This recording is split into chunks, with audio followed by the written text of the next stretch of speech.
Welcome,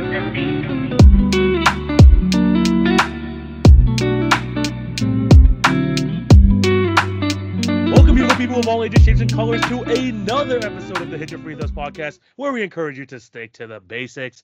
I'm one of your co-hosts, TV, aka TV on basketball, alongside my co-host Jay, aka the Knockdown Jay. How's it going, my guy?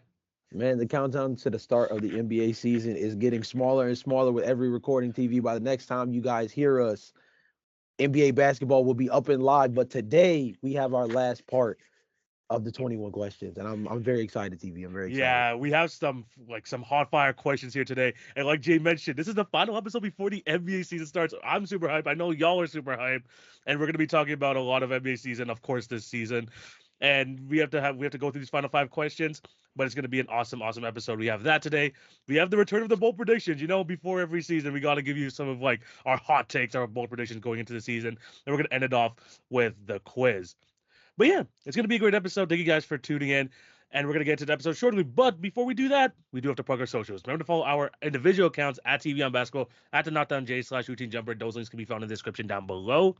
In terms of the daily content, remember to check out the TikTok and Instagram for the Hit Your Free Throws page for the best daily NBA content. That's where you're going to find the season previews. That's where you're going to find breaking news, the daily NBA picks challenge, all that stuff. It's going to be popping off this season. Be on the lookout for that. In terms of YouTube, remember to like, share, subscribe, and hit the notification bell so you will not miss an episode. And if you're supporting us on any of the podcast networks, Spotify or Apple, remember to leave a review, subscribe, all that good stuff. We appreciate all of y'all's support. Jay, you ready to get into it? Yeah, we got some interesting ones to cap off this little series we got going. Yeah, for 100%. We've gone through 16 questions. If you want to check out the last 3 previous episodes, we've gone through all 16 of them. But we're in the final episode of the season preview. We have 5 more questions left. And Jay, we're gonna go straight into this one. The first question: what player stock right now is currently very low that you will invest in? Again, hypothetically, I think we had a similar situation question like this last year, but whose player stock is really low right now, but you're gonna try to invest in? Mine is Scoot Henderson. I think that I like it's that. really easy to look at his rookie season, especially when you compare it to the guy that he was kind of up against the entire draft process in Brandon Miller and how he played last season with Charlotte Hornets. And you kind of start to wonder, like, dang man, like we didn't get to see a lot of the athleticism, a lot of the passing pop, a lot of the overall like feel for the game that we expected out of him coming out of the G League Ignite. And I think that the misconception around Scoot Henderson was that he was supposed to come in and pop off day one. And that's just not the reality for every point guard that comes through this NBA. There's a ton of guards that have had a very hard start to their NBA career and have turned out to be all-star caliber guys down the line. The guy that I kind of um associate Scoot Henderson with, and the reason why I still have stock in him, even though kind of the viewpoint on him is really low right now, is De'Aaron Fox. De'Aaron Fox, Yeah, I think, is that's a a good one. perfect equivalent, not necessarily in terms of play style, but I think both of them are feel for the game type guys that De'Aaron, his speed kind of ends up being more of his upside. Scoot, I think it's his vision and his upside as a facilitator. I think that's something that in year 2 is going to click a little bit better. You also look at what he's got around him this year in a secondary chance to kind of get things down. Denny Avdia is a very good guy on the wing. Still have Anthony Simons as of right now. DeAndre Ayton, hopefully in year 2 of being with Portland, should be a little bit better. It's going to come down to health for Scoot. I think that's the most important thing. If Scoot can be healthy, I think the reps are there where last season he showed us proper flashes that he can be somebody in this league. If he's healthy, I think he's a guy worth still like keeping legitimate stock in because I think there's still like a semblance of specialness there. It just really depends on how much he's on the floor and how much we can go from just seeing glimpses and starting seeing real consistency from him. He was putting it together after the All-Star break, I was but we gonna need say, him to be yeah. healthy. We I was need him gonna to be say. healthy. I think like the main perception around Scoot Henderson was, especially from that first half of the year. That's the first Yeah. half of the year. Even we talked about it in the pod. It was rough for Scoot, and he came in Mhm. with such big expectations. Even like months before the draft, he was like, "Oh, there might be a chance that Scoot Henderson might be drafted over Wembanyama." There was so much pressure going on to this guy coming into the Mhm. draft, and then you had Wembanyama obviously doing well. Brandon Miller coming to his own already in his rookie season. Scoot kind of got shoved down to the baseline, like kind of shut down a little bit, especially after that slow start. But after the All-Star break, He really Mm-hmm. started to pick it up. Even in preseason, he's starting to look pretty good. And like you mentioned, I mean, it's the hardest position in basketball to play. Let's be completely honest. The point guard. Mm-hmm. Like we've seen how like people like Darius Garland in his first season, absolutely horrible. De'Aaron Yeah. Fox, rough start to his career. So it takes a couple years to kind of like come into your own. And I think Scoot Henderson is just going through that same sort of mode. I mean, like there's no reason to like move yourself off of him. It's only been his rookie season, so I really do like that pick. But Yeah. Jay, I hate to do this. I hate to do this because I feel like we fell into this trap last year. Oh God. Oh, feel like Oh I. God. This is like we were supposed to have Marcus on this pod, and I feel like this would have caused a riot if Oh I no, said it's this. happening again. And look, this is how I see it, right? Okay. He's still a good basketball player, and if he does decently enough this year, he's gonna be on an expiring contract going into next season. Someone might take a chance. Someone might Say take a his name, chance. TV. Say his name. Say it 3 times for the people in the mirror. Yeah, he still got hope in Ben Simmons, bro. Oh man. I still got hope in Ben Simmons.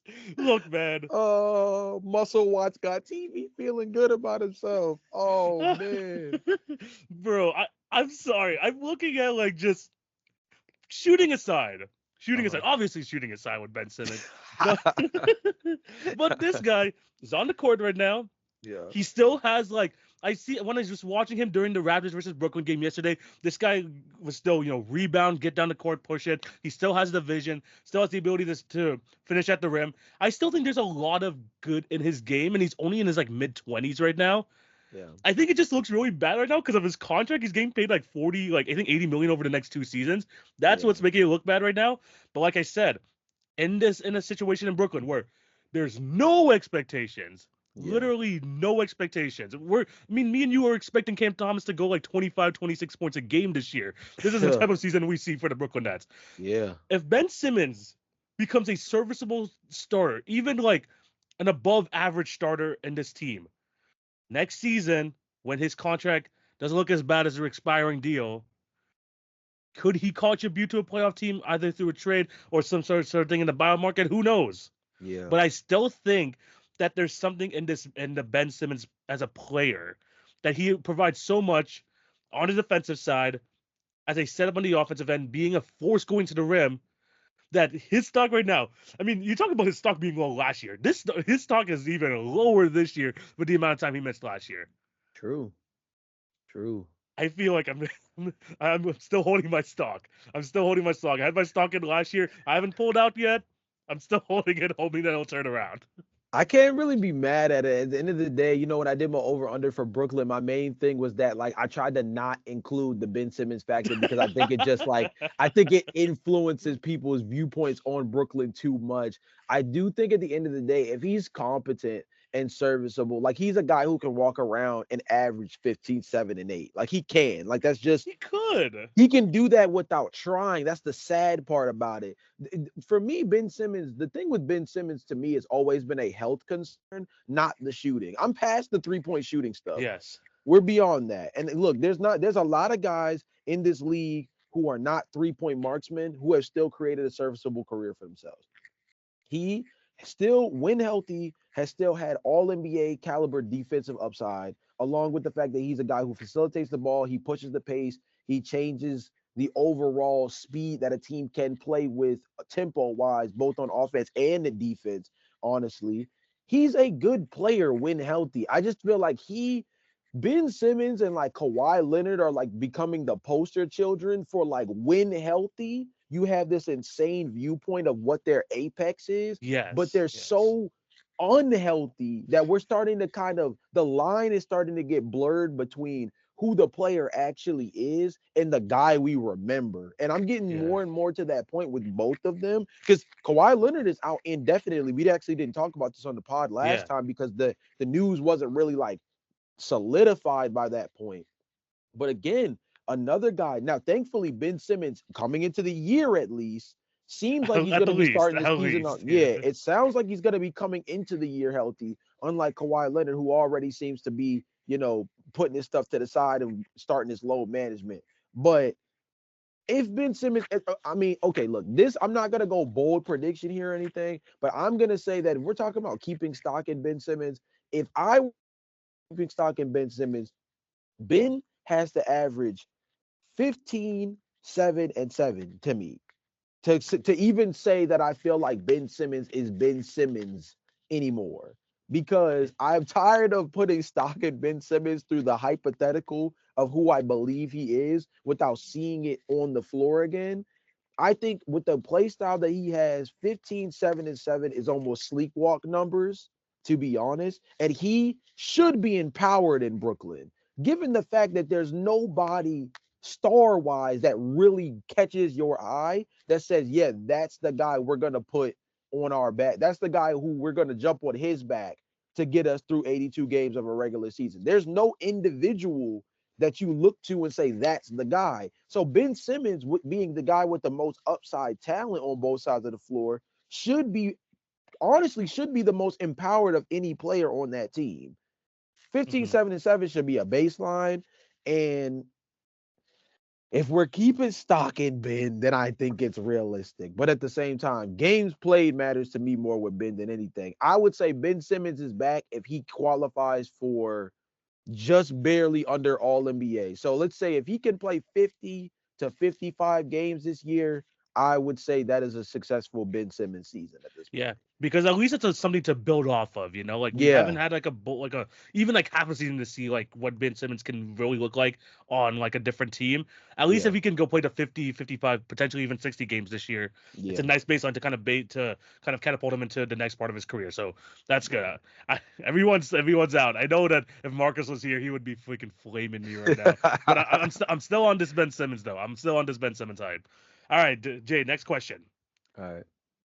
Which team will end up being the biggest disappointment this year? The Now, biggest disappointment. disappointment. Yeah. Mm. This one is kind of wild because I think it's all based off tempered expectations. Yeah, you This is gotta. gonna sound kind of wild, and but I'm matching the energy. It's gonna be the Knicks. Wow. I think that the Okay. Knicks are going to be the most disappointing, and I think it's going to be because people are looking at this team in a way that I don't think is as straightforward as it seems on the surface. Oh, we got Mikal Bridges and Carl Anthony Towns this summer, basically in exchange for Dante DiVincenzo and Julius Randle. Because if you remember for the Mikal Bridges transaction, there wasn't really It was much. Boyan. It was Boyan and Yeah, picks. but Boyan barely played for Yeah, them. so it doesn't So really as far matter. as they're concerned, it's really just they lost Carlin. I mean, they lost Dante DiVincenzo, Julius Randle, and picks essentially in terms of what would be Yeah. because if coming into this year, you're talking about what would have been in the actual cupboard.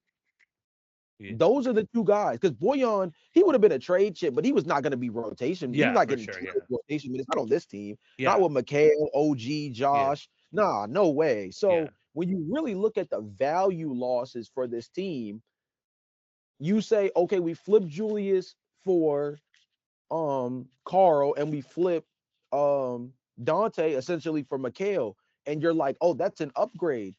I don't think it's that straightforward. I think there's a lot of people who look at this team, look at the fact that Tom Thibodeau preaches like a we play all 82, type of like philosophy for his teams. And everybody thinks that like the Knicks are gonna mess around and be this juggernaut that's like gonna win like 60 games. And I just don't think it's gonna be that simple. I really don't think it's simple. And I honestly, this is messed up because we're putting somebody in a really weird Yeah. spot, and it's almost kind of goes with one of our other later questions for today's episode. But I think this team is gonna go as far as Carl Anthony Towns goes. I really do because I think everybody else has an established role that makes sense. Josh Hart, demon rebounder, can shoot the three ball, high energy, high effort. Mikal Bridges and OG Anunoby, your big time wing defenders. Anybody that's a perimeter ball handler, you're gonna have to come get this It's work the for best. 94 It's the best combo in the league for in for terms of like sure. wing defense. Yeah. Yeah, Jalen Brunson is our initial ball. He's our initiator, our ball creator. He's the guy who kind of gets this engine going. Carl Anthony Towns, is he a 4? Is he a 5 for this team long term? How does he fit when Mitchell Robinson comes back? How does Tom Thibodeau decide to use him at the 5, given the fact that Tom Thibodeau typically has had a very significant track record of featuring his centers actively throughout every single roster he's ever coached? And one of the biggest things he preaches is rebounding. And this team does not have a crazy rebounding set. Outside of Josh Hart, nobody else on their starting 5 is really known as a rebounder, including Karl Anthony Towns. And Mitch Rob is going to be out until at least January. Yeah.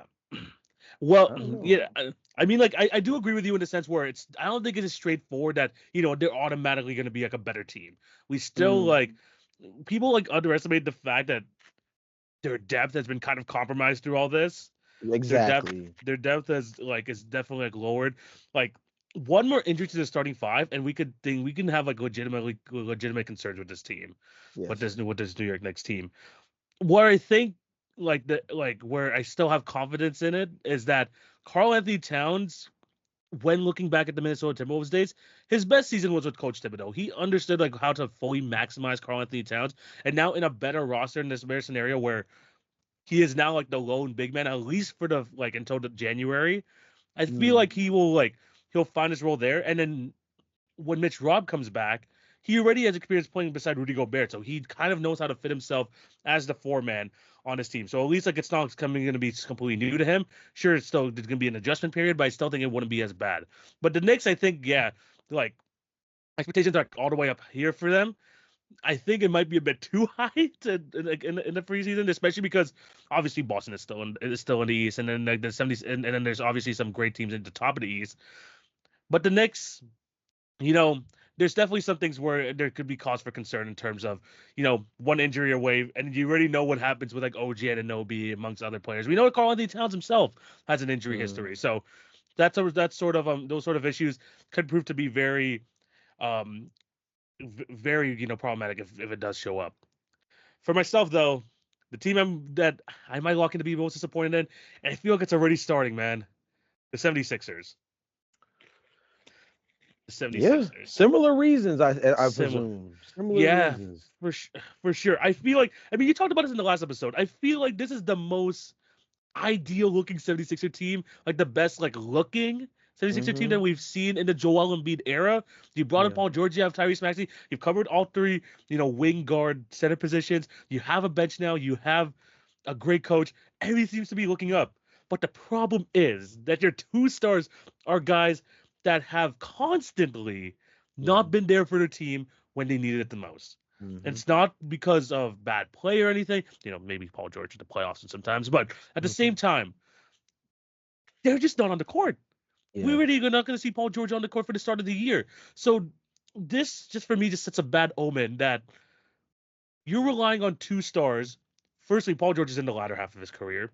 Joel Embiid, like, even though he's like in his like early 30s, like late 20s, sort of the thing, he has like a body like an injury history of someone who's been like a 15-year veteran. Yeah. Like, I just feel like when you have 2 stars in Joel Embiid and Paul George, and they have such an injury history, and it's like already like showing like year in year out for Paul George and already now, and then Joel Embiid obviously for years past, that it's setting themselves up for disappointment. Like, because the minute one of those 2 come out, we're gonna be in a situation like last year where like the 76ers are going to be like shredding over there in the 5th or 6th seed. Joel Embiid even said himself he's probably not going to play back-to-back games anymore. I just feel like this team, we're always going to be like, this team looks great on paper if they're all healthy, and I feel like it's going to be similar now, like from the Clippers from previous years, that we're going to be putting onto the 76ers. At least here they have Tyrese Maxey.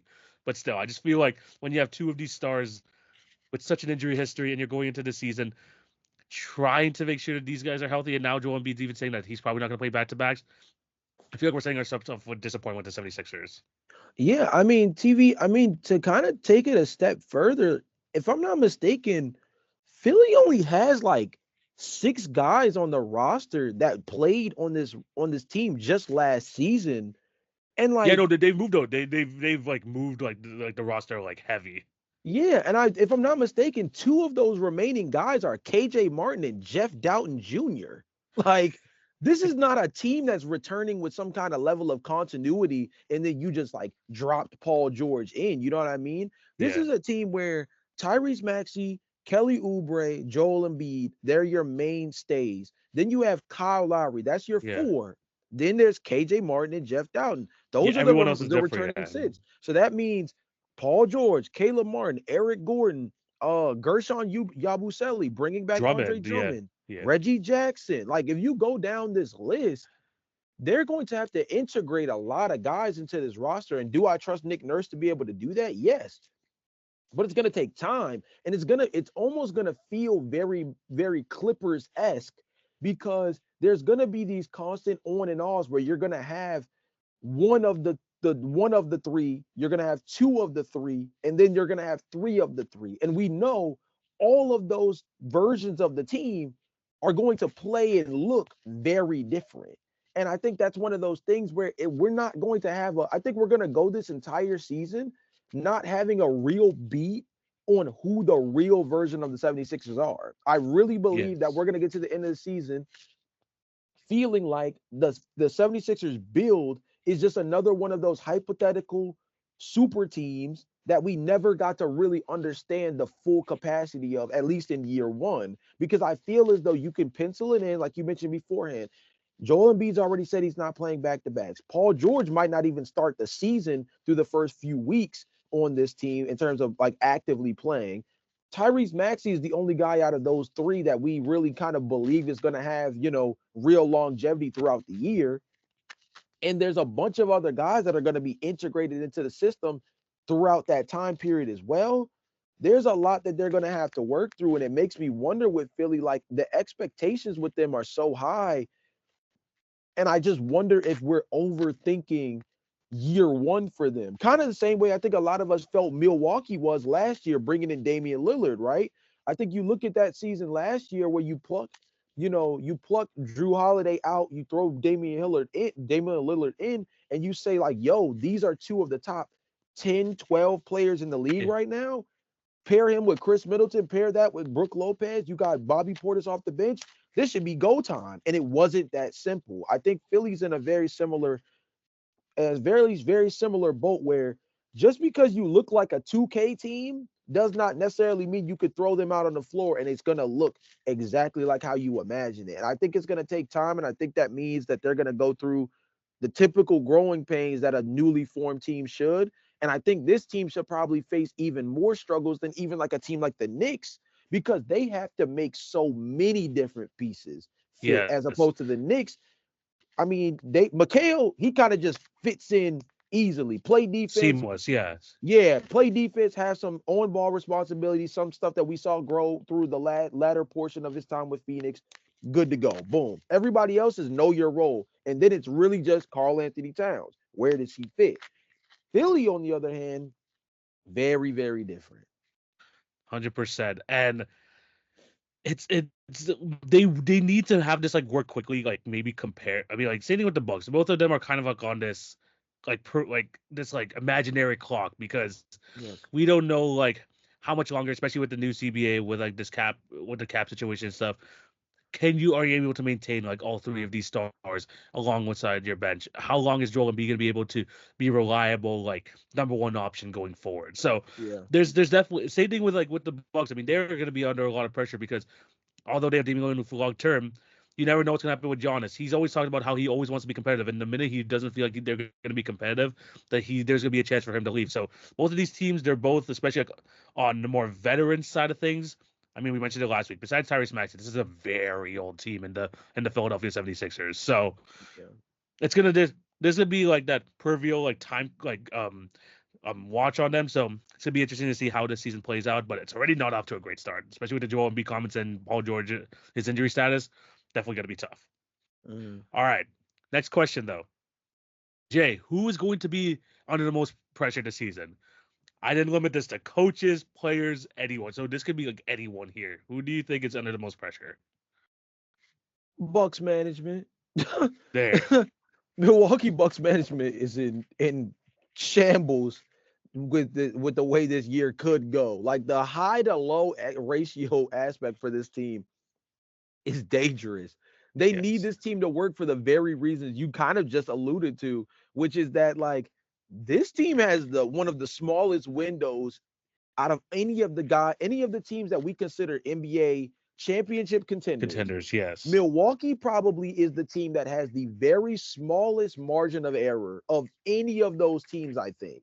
I mean, we could probably go down the list and figure maybe one more team that has a little bit like a little bit less than them to prove or excuse me, a little bit less to work with. But in terms of margin of error, Milwaukee is in a really weird spot. Damian Lillard is signed where his contract is only going upward to the point where he's going to be owed what I believe 60 plus million just a year or two from now.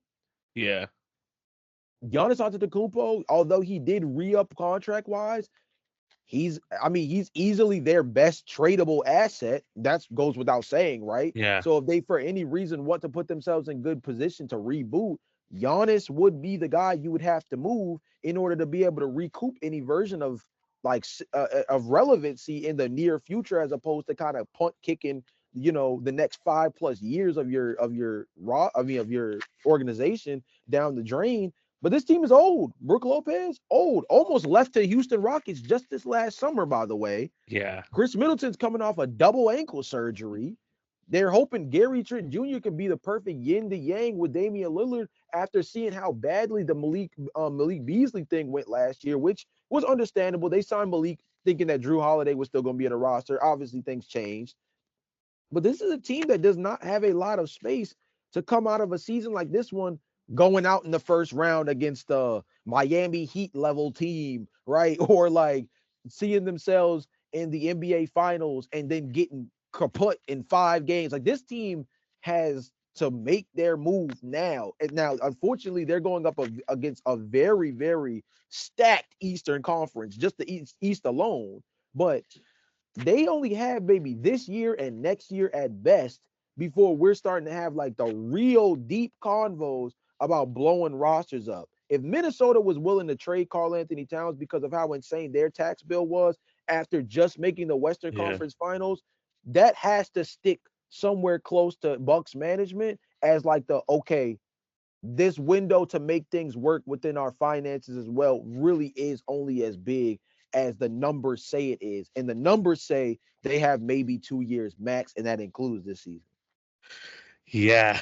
I mean, this Milwaukee Bucks team really made the all-in move trying to get Damian Lillard last year. And this window of opportunity, especially, we talk about injuries. This team in terms of injuries, looking really rough, especially like on this, with the Chris Melton situation. We've seen what Giannis, like little injuries here and there the past couple of years. Damian Lillard has his own injury history. Plus, they're old, like you mentioned. They're an old team.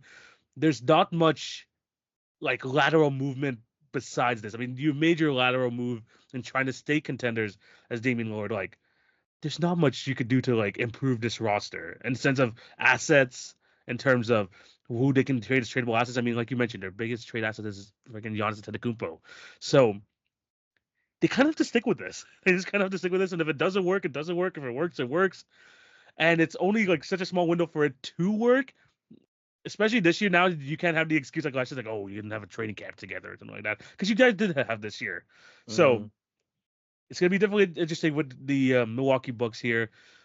I've always gonna have hope in them because of Giannis Antetokounmpo, but this team is like it's breaking down slowly each and every year. So it's gonna be interesting to see how they're able to like even hold up for this entire season.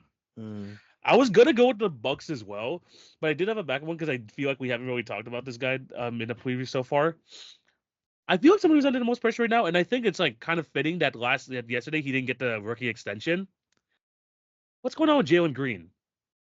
Jalen Green. Yeah, no, talk about it, because he is a guy that's up to get paid. It's a handful of Jalen's, by the way, that's supposed to be getting paid some rookie extensions, and we haven't heard very much numbers from a whole lot of numbers from a lot of guys in this upcoming rookie extension class. Right. To be honest, yeah, no, very surprising that him and Alperen are going to get their extensions. I feel like Alp is kind of more of a certainty that he's going to get his extension with the Houston Rockets.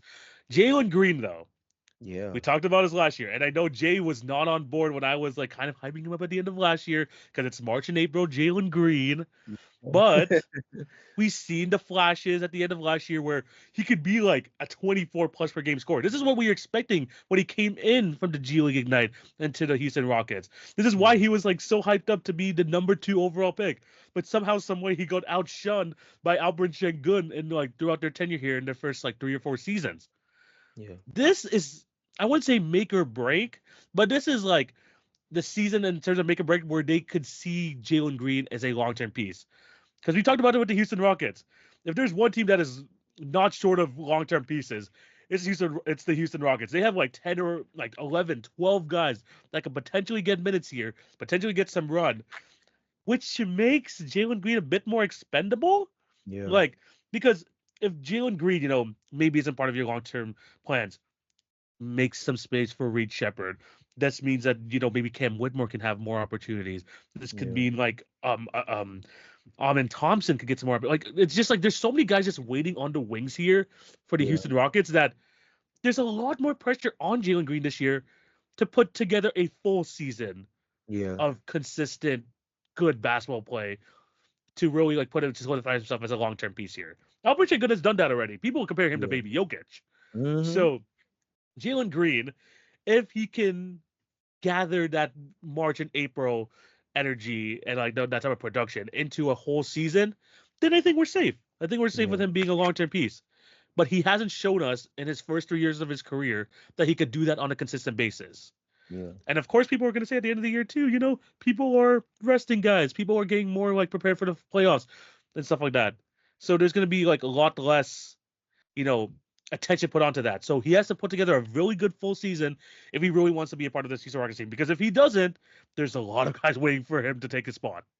Yeah, I think that's a really great point. And I think the conversation around Jalen Green, like you said, kind of hasn't come up enough. I mean, if you just look at some of the guys within his own class in terms of what we talk about from productivity and how that contributes to winning basketball, we've had more conversations about the upside of Jonathan Kuminga. We've seen Jalen Suggs take that step up from not just being an all NBA caliber defender, but shooting 40% on high volume from three Yeah. last year. Alperen Scotty Şengün, like you Barnes. mentioned before, Scotty Barnes is another Yeah. guy. I mean, I think he got paid already though, right? Yeah, he got paid. He got paid. Yeah. Yeah, Yeah. him, Cade, they're Yeah. they're not in this Yeah. conversation Okay. as much Fair. because Fair. they Fair. already Yeah. got their Yeah. money. But Alperen, Jonathan Kuminga, Jalen Suggs, Trey Murphy, we're having conversations Yes. about whether or not Trey Murphy should be starting over Brandon Ingram coming into Yeah. the season just from a fit standpoint next to Zion Williamson and DeJounte Murray, right? So like you can see some of the other guys that are in this conversation for getting that max rookie extension. They play very valuable positions, right? Either you're a defensive on ball guard that shoots the three ball at the high clip if you're Jalen Suggs, or if you're Jonathan Kuminga and Trey Murphy, you play one of the most prime positions in the NBA. 3 and D high upside wings don't just grow on trees, right? Jalen Suggs plays the most expendable position, arguably, of anybody that we're having real conversations about getting the rookie extension max at this point at the 2 guard spot. So that also puts a certain level of pressure on him. But I think you said something I think is really important about Alperen Şengün and what he's already showed with the baby Jokic slash some already view him as better than Domantas Sabonis type of Yeah. conversations, Yeah. No, right? he's a borderline all-star already in the NBA. And then this is in the West too, by the way. This is In in the the wet. West. Thank you. And that's exactly the In the point I wanted to West. make. Because of the productivity that we've seen from Alperen Şengün already in the Western Conference, in what has been a very cluttered center class for Yeah. the last couple of years in terms of competing, not just for not just for All-Star, but for All NBA as well. That's where things get a little bit difficult. So what's going to end up happening is Jalen Green is in a real prove it kind of season, not necessarily just playing for a contract, but playing for where he fits in the league in terms of where he can project And himself yeah. moving forward. Is the Zach Levine comparisons we got in the beginning portion of his time in the NBA, is there still validity to that? Or is there something else that we need to kind of temper back the expectations closer towards maybe something else? And that's something that's going to be really important for him moving forward, not just for what he signs for, but how he fits on a team moving forward, whether that's the Rockets or somebody else. I think Jalen Green is going to be one of the most intriguing players in the league to watch this year because he's a guy that I think has the upside to assert himself above For sure, this group that 100%. we've Yeah. seen the Rockets kind of put together. The flip side is the Rockets have created just enough of a buffer where if Jalen Green walks, you wonder if they're even worried. And that's an Yeah. important thing to factor in. Like you mentioned before, you go down the depth chart. They've got Amin, they've got Cam, Reed. We yeah. I'm They got probably missing people at they this still got point. Tari They Eason. They still still got got some. Tari. They got Jabari. Fred Van Yeah. Vliet is on the second. I think he's an expiring at this point, right? So they're gonna have to Yeah. determine whether or not they want to re-up on Fred. But Yeah. like they've got other guys that they're still working the project tag through, right? Yeah. So Jalen Green either needs to figure out where he lands in his pecking order, or in a He's Brooklyn Nets expendable. jersey or Yeah. something by next year. And I only say Brooklyn Honestly. because they're one of the only teams that's going to have real money this upcoming Yes. Yeah, summer, yeah, yeah. I right? know what you That's mean. really Yeah. the only reasons I throw them out there. But Jalen Green is like he's like the sweatier version of the Jonathan Kuminga situation that I talked about last Yeah. pod, which is like Jonathan is a guy who's shown the upside and he has the real ability, especially now that they don't have to prioritize Klay Thompson as a secondary like scoring option. Jonathan Kuminga has the upside to be like considered the second best player on the Golden State Warriors, right? They just need to let the leash off. Yeah. Jalen Green has had all the runway in the world. This is his first, you're going to have to really prove it to us moment. It just so happens to come when the bread's supposed to come as well. So Yeah. we're going to see how much that really motivates him. 100%, man. I mean, like, the thing is, like, when you like list all the guys there in terms of people who are still looking for that contract, there's like in terms of game breaking ability, I feel like Jalen Green could provide that if like he finally puts it all together. But that's always going to be like it's always going to be a question mark because he could either be what he was at the end of last season, or he might just be like one of those forever six men because that's where the type of role of those like microwave type of scorers could fit, and Jalen Green could potentially fit in that sort of realm. So it's gonna be interesting to see. But I mean, the Rockets have so many options going forward, like in the future, that Jalen Green doesn't feel like a guarantee anymore. So he's Yeah. gonna have to really like separate himself from the rest in order for him to really, be worth that money that he is seeking from the Rockets. So it's gonna be interesting to see how he does this season. If he can continue what he did last year at the end, so it'll be really, really good for the Rockets and potentially can turn them into a playoff team. So we're gonna have to wait and see. Yeah, that was a great name to pull. People are not talking about the Rocket situation enough. And when you think about the fact that Kevin Durant, Devin Booker, Jimmy Butler, Yeah. like these guys' names have come up in trade packages associated with the Rockets. Even when you talked about the Mikal Bridges thing back when they were trying to see about getting their picks back before other machinations obviously end up happening Jalen in Green is in the Inglewood. middle of all of it. Jalen Green's name was smack dab in the middle of all of them. And you have to wonder, Yeah. when you hear your name called enough, eventually you got to step up to the podium, right? Yeah, So exactly. it's only about time before I think the Rockets are going to have to make a real decision on him. He's going to have to convince them that he's worth maybe not the max. Because I think obviously Alperin's kind of got the max on lock. Yeah. So I don't think Jalen's going to get the max rookie extension. But an extension that feels worth his value Yeah. is going to be one he's going to have to really play himself into. And we're not really used to saying that about certain high upside rookies. Remember, Kate Cunningham spent a lot of these first 4 years not healthy, still got the rookie max. Evan Mobley never really showed any offensive transition. Really, it's just kind of been this defensive juggernaut, and that's kind of been his calling Yeah. card this whole time. Max rookie extension, right? Like Scotty Barnes, he's the only guy in this group that I think has kind of really proved himself. If Yeah. you can make the argument he's actually played above his weight because a lot of people thought he was taken too early Yeah. at 4, right? That was the Jalen Suggs, should have been Jalen Suggs Yeah. pick, right? Yeah. So Yeah. Scotty's kind of the only guy that's played really above his bar, got the max. So Jalen Green is really the poster child for this next crop of guys that we're wondering, like, yo, what's the extensions gonna look like? Because I don't know if all of y'all getting the max. Jalen Green's 100%. like the poster kid for that right now. For sure. It's gonna. I mean, he's one of the more polarizing players on like one of those like on a team that's like not gonna be really talked about much, but he's gonna be one of those guys to like really look into if you're especially in the NBA sicko in terms of looking at the lower teams in the standings, looking out for the Rockets. It's gonna be very interesting. All right, next question. Second to last question, by the way. We have two more left. Mhm. Who will be this year's NBA darling team?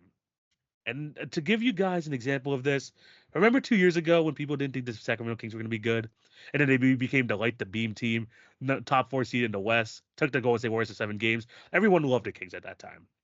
Yeah. Last year, the Orlando Magic was projected to be like a play-in team. You know, played above their standards. Had that crazy like TikTok song, the Orlando Magic song, all that stuff. Yeah. People absolutely loved it from last year. Who is it going to be this year, Jay? See, so the crazy part about it is this year, I think expectations across the board are so much higher for all of these teams, right? Everybody views Memphis as like the team that like is gonna get their get back after finally getting Yeah. John Morant back for a full season. If you look at the over unders for the San Antonio Spurs, like people have San Antonio winning damn near 40 games. Like, Yeah. you know what I mean? So it's like them, they're interesting, but it's like there's such a high expectation that like, do you consider them darlings? At the end of the day, I think the team I do I'm gonna, and unfortunately I have to go with one of those two because we're talking about the fact that we're talking about a team that catches everybody off guard and kind of outplays expectations, ends up being a really fun watch. I think if we're talking about the team that's gonna be everybody's second favorite team to watch next to their own, it's San Antonio. I think Yeah. as competent San Antonio Spurs team for 82 games, it's just going to be hard not to want to watch them play. You know what I mean? And I think they're a team that this might be a little bit of a bold prediction, but I'm not putting that as part of my three bold predictions when we get there.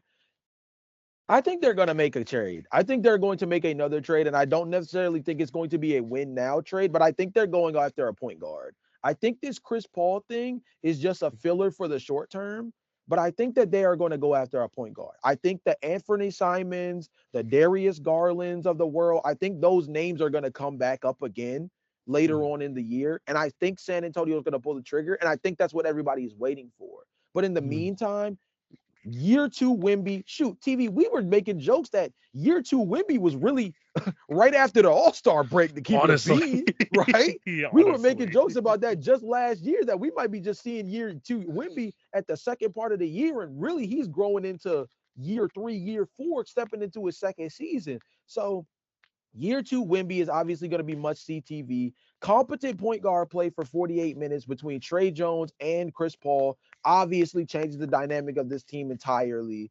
I think just being able to see the Spurs be competent next to Wembanyama is going to actually make them watchable. The first like 40 plus games of the season, unless you were player locking Victor Yeah. Wembanyama, you could not watch this basketball team. Like Right. you just Yeah. could not. You know what I mean? This year, Yes. I think you can legitimately watch this squad and get behind like what they got going on. And do I think they're gonna win 40 games? No. But again, this is the weird thing about it. Could they win 40 games? Yeah, and that's the part that makes me a little bit kind of hesitant to kind of latch onto them because they're so polarizing. But I think they're going to easily be everybody's second favorite team this year, especially when you factor in the context of the question. Sacramento 2 years ago, that was my like hype train team because I'm like, I think this is the year. Now that they've gotten competent, I think this is the year that they set the basketball world ablaze. And they were the best offense in NBA history that year. Like the beam was going off, Yeah. and they were a very interesting basketball team. Last year, Orlando was the squad that I was like, yo, Paulo Banchero, I think he's gonna be in that mode. Franz Wagner's a really good guard. Jalen Suggs gonna take a step. Boom, they're gonna project. If you look at where the NBA is right now, there's no team that I really see going from like punching like down and now shooting above their weight. Like I feel like everybody is in a really decent spot. There's not too many horrible teams anymore. Yeah, that's the thing about the like, especially doing these over unders. I was doing the West for the over unders, and a lot of the win totals were large, man. A lot Yeah, of the win totals were big. Like, it's not that the teams are in a bad spot. It's that there's just too many good competitive teams now. Like, we already talked about it in like other, I think in another pod. Like, there's only like two like really like taking teams out there in the West, if you yeah, like really think about it. And then in the East, of course, there's a couple, but at the same time, like it's a pretty like healthy league like right now. So I think I said the San Antonio Spurs. I mean, just to have the other guys more watchable. I like that. Like as someone like teams are really going to latch on to. They're going to start to like other players in that team, and people are always going to have their eyes on them because of Victor Wembanyama. So yeah. I think that's a good choice. But for me, like when I think of this question, and of course it was a bit tougher, especially because like, there's a lot of good teams in the league. It's for me a team that's good, but will punch above their weight to the point where it's like maybe they will like go get himself into like another sort of category. And for me, Okay, that's gonna be the Pelicans. okay. I like I them think though. I like the Pelicans just because the trade for DeJounte Murray really got them that starting point guard that they've been like looking for. I know they've been using CJ McCollum, but he is naturally a two guard. He'll probably be a lot more efficient in that role anyway. But Yeah. I feel like people wanted this team to be the darling team like 3 years ago. Like we saw hints of it. Yes.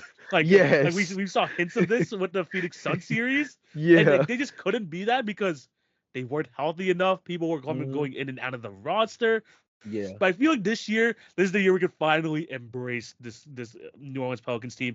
I feel like a few years together now, you have obviously you're gonna have some guys like not healthy at the start of the year. Sucks that Trey Murphy might not be ready for the start of the year, but a Yeah. lot of the guys compared to last year, they're coming in here healthy. And I think last year, especially in that playing game with Zion Williamson scoring like 40 points, kind of reminded us like this team has a potential like top 10 player on the team. He just can't stay on the court. Yeah. So when you think of their roster as a whole, a lot of likable guys on that team. People absolutely love Herb Jones, by the way. I have Yeah. like people absolutely love the guy. And now they're going to be a bit more confident with DeJounte Murray at the point guard. I feel like people are going to start to love this team again, especially if they're at least like their stars in Zion and Brandon Ingram play like 60 plus games this year. I Yeah. think this team could be on the border of a 50-win team. Maybe like right Yeah. on the border, but they could be like in that sort of mix. And I think that people are going to be like, wow, this team is so fun to watch. This is what we've been waiting for years, and we're going to finally embrace them this year. So I'm going to go with the Pelicans. I think that's a great pick, honestly. I feel like you're 100% right. Like, I instantly started cracking up when you said that because I'm sitting there like, they're the team we've wanted this to be for so long that it's almost like a running joke of this concept of like, if Zion Williamson is healthy, this team could be insane. And I think one thing that's kind of important to factor into you picking them as the darling team is we saw Zion Williamson's most productivity throughout his tenure in the NBA so far last year in terms of just Yes, longevity over the course of a season. He played the exactly. most games of his career within a given season just last year. So we're seeing those steps towards, maybe seeing like a more long lasting version of Zion Williamson. He dropped weight this summer. I think part of that is considered because, if I'm not mistaken, Zion Williamson has like a weight class like clause in his contract He now. does. Yeah, I think because there was a bunch of like Yeah, Ozempic jokes and stuff that were going around the time that he first dropped his weight loss pictures, and I think a lot of people were referring to the fact that he had like a weight requirement clause in his contract or extension. something. Yeah, yeah, So I mean, the weirdest things motivate people, right? The weirdest things will motivate people. Money will also motivate us all, right? yes. Obviously. But that's something that I think is gonna sneaky go from being like a funny joke to like actually playing out to being one of the more impactful storylines of the New Orleans Pelicans season. Like I think Zion Williamson carrying around a little bit less weight is gonna make him a lot more versatile. It maybe is gonna help him become a little bit more impactful in defense, kind of more similar to what we saw back at Duke, because he hasn't been Yeah, as much of a defensive threat on the perimeter since getting to the league compared to what we saw before he was drafted as a prospect. yeah, Like I think there's a world where like this weight, like this true weight loss, right? Not just the yeah. muscle build. He looks a little bit more toned, pictures we've seen in the past. No, a true weight loss for him, like what we've seen this summer, might actually be like this swinging storyline that has a real impact on the New Orleans Pelicans season. Zion Williamson's ability. Let's really draw this out for a second because you kind of alluded to it. Zion Williamson's ability to play to what can be considered top 10 to top 15 player in the world status Yeah. is what takes the Pelicans from a team that we always see as being somewhere between 6 and the 8 seed and being the team that's going to be very plucky against whoever dares to be in the Yeah. top three, to being the team that's in the top three that nobody wants to fight the play in, to Yeah. just mess around and run into them. You Yeah. know what I mean? His ability to be a top 15 player is what makes the Pelicans truly special because they have everything else. Yes. Yeah. DeJounte Murray. 100%. Yeah. DeJounte Murray seems like he has a real chance to be able to return back to all NBA defense status now that he doesn't nearly have to be the kind of offensive threat he's been asked to be on Atlanta. CJ McCollum returning to the two guard spot allows him to just be, more of the scorer that he's kind of always been. All Yeah. that, So he doesn't have to be an offensive hub anymore. Yeah. no offensive initiating, which not necessarily was a bad thing, but it just didn't fit their team. Yes. Herb Jones, Trey Murphy when healthy, Jose Alvarado, Alvarado. Yeah. Brandon Ingram's still obviously on this roster. Like they have real interesting depth and they have real versatility across the board. Zion Williamson has been the missing piece that's been present pretty much. And all we need him to do is stay active and stay ready. And it changes the New Orleans Pelicans complete dynamic. I think this might be the year where we can actually set high expectations for New Orleans and they actually meet those expectations as well. This is going to be an interesting basketball team. 100%. And I'm definitely looking at them this year just because I just so many guys there that are just super likable and I just love watching them play, like talking about the Trey Murphys, the Herbert Jones. I can't wait to see what DeJounte Murray looks like in this system as well. So Yeah. they're definitely going to be a team on my radar, especially someone with the league pass. So it's definitely something I'm going to be looking at. But Zion, man, please stay healthy. We saw what you could do in the play-in game last year. And then you ended up injuring yourself in that same play-in game. Like, this is what I'm talking about with this team. I just hope this year they can finally put together. Now we can finally embrace them as the team that they were meant to be. Let's be honest. Yeah. This is the team that they were supposed to be. But yeah, those are two good teams, the Spurs and the Pelicans. Jay, we've reached the final question. Okay. And this question had to be done, Jay. Who do you have in the finals? And who's coming? It's a two-parter. And of course, who's coming out this year as NBA champions? This is the only question I spent all morning actually having to prepare for. Crazy enough, dude. I'm going to be so honest. I think Boston goes back. I think they run into OKC, who I think just knows that Dallas series could have went so much differently had one or two different things happen.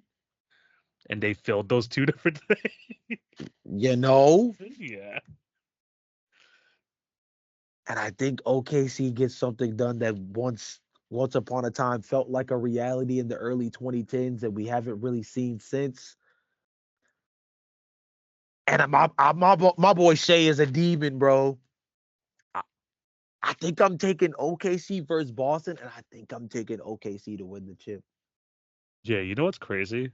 Like, when I tell you we had the exact same mentality, Bro, I the mean, exact same mentality. Look, man, come on. I feel like I've been glazing this team since the start of these previews, but it's like they have the perfect roster. They have the perfect roster, no holes on their team. None. They're going this year, having that playoff experience from last year. They have a top 5 MVP candidate, which you absolutely need when you're going up against the Boston Celtics. Yeah. But the thing is like when I was like making this prediction, I was like, I have a feeling they're gonna be what that 2012 Thunder was, but they're gonna take it over the top, just because of their team as in totality. I'm also taking them to be a champion this year. Dude, I'm not joking when I said we have the exact same mentality. Because TV. No, this is the thing though. And it makes so much sense, right? But this is what I'm saying.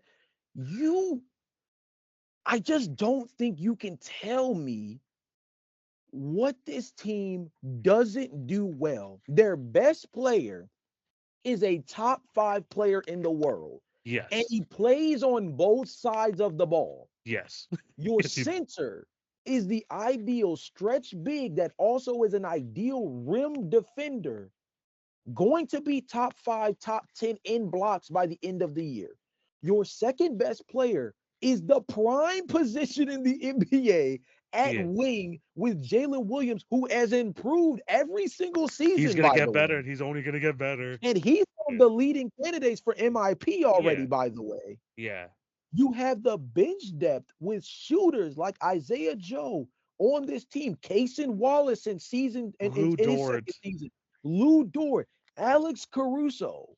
Like you go down this list, we have not brought up Isaiah Hartenstein, who will not start the year healthy. That's notable. Yeah. But you have another dude at the center position who gives you a different dynamic from your main star Chet Holmgren with his ability to pass, talking about Isaiah Hartenstein, Yeah. ability to pass, the short roll floater, a more physical, burly body for screen setting. Which can allow Chet to just roam on the court. I mean, TV, this is a team that's going to lead the league in points off turnovers. By the way, I believe they scored like 38 points on like 19 turnovers or something like that, forced by the Denver Nuggets the other day. Something crazy Yeah. like that. Preseason is preseason. I don't want to like blow that up too much, Yeah. but like they did something crazy. I'm gonna find the stat while we're talking at some point because I really need to like emphasize how insane like this Yo, team no, you don't even actually.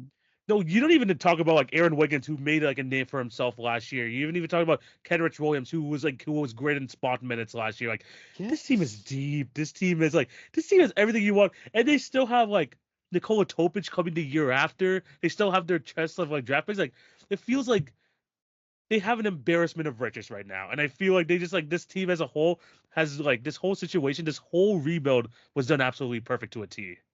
Yeah, no, I was able to actually find it. So it Yeah. was a couple of days ago against the Nuggets. 38 points off turnovers. 38 points off 22 forced turnovers. This team is going to be top 5 in turnovers forced while also being top 5 in the in top, or I guess bottom 5 in turnovers produced, like turnovers by them. They're not going to turn the ball over, and they force turnovers at a high rate, and they do so where they also convert at a high rate. This team shoots the three ball at a very good volume for modern NBA basketball. Mm. There's not a single thing about this team that you look at and you say, that's a flaw. Because if there's a flaw there, they have a piece of their roster that they can flip around Right. to address said flaw. The Oklahoma City Thunder look like the best team in basketball on paper, and no championship is won on paper. And I understand that. But of all the teams that we talk about, the Knicks, the Celtics, the Bucks, Philly, Denver, the Lakers, Phoenix, and no matter where you go down the list, every single one of those teams, you say you can poke a hole. Oh, they're too old. They're missing 3-point shooting. Who's their dirty work guy, right? Are they good on the glass? Like you can do all of these things. Mm-hmm. This team, I don't Yeah. see it. I don't No, I see don't it. see. If somebody gonna have to present it to Yeah, me no. and to do it in PowerPoint format, because Mm. I am not catching wind of anything this team is not capable of right now. Yeah, no, this team is really good. And you know already and then there's no this to Boston or anything. It's just hard to go back to back in this league. It's just Yes, super true. it is super difficult to go back to back in this league. Is even though they're the clear favorites in the East, they're probably like the highest, like along with OKC, like the highest in terms of like over under and wins. It's just like super hard to go back to back. And then when you have the Thunder who made the type of reinforcements that they made, like the legitimate, like perfect reinforcements, it's hard not to fall in love with this team. So I'm gonna go with the Thunder. Jay's going with the Thunder. Let us know what you guys think down below. Who do you have in the finals matchup this year, and who's gonna win the championship? I feel like this, like I think last year we differed a little bit, but this year we're both completely on the same page. Yeah, But Jay, we're moving on to the next topic, and we do this every single year. yeah. It's time for us to make our bold predictions.